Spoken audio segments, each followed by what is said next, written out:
So do you think that there is any benefit to tee stacking here, even if you have to blindly do it and say, hey, I hope to get lucky and hit the soft wave versus hitting the really gusty wave, if that emerges? Because we, like you said, we don't know realistically how it's going to play out on the Friday. If the Thursday is fine, the Thursday is fine. Then the Friday, it could be split up all day long, like you mentioned. But maybe the fact that there are a little bit less gusts in the morning, maybe you want that PM, AM stack, or potentially if you're playing multiple lineups, you do a few PM, AM, a few AM, PM, and just hope you luck into one of the waves being wiped out.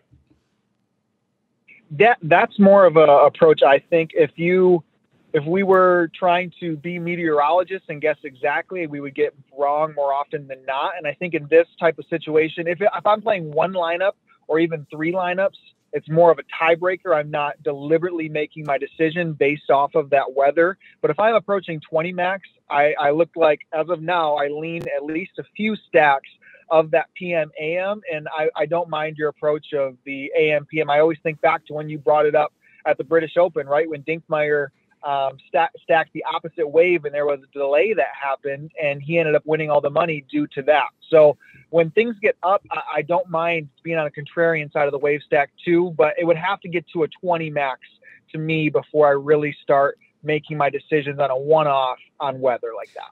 There are so few things that you can control when trying to predict golf anyways. It's a very random thing that can happen. And then when you start factoring the wind into these sorts of things, all you need to know is what the end result could end up being. Could one of the sides play 2 shots easier potentially, or potentially more, potentially less? Let's just say, let's give it a baseline of the AM PM plays, or one of the stacks will end up playing 2 shots easier.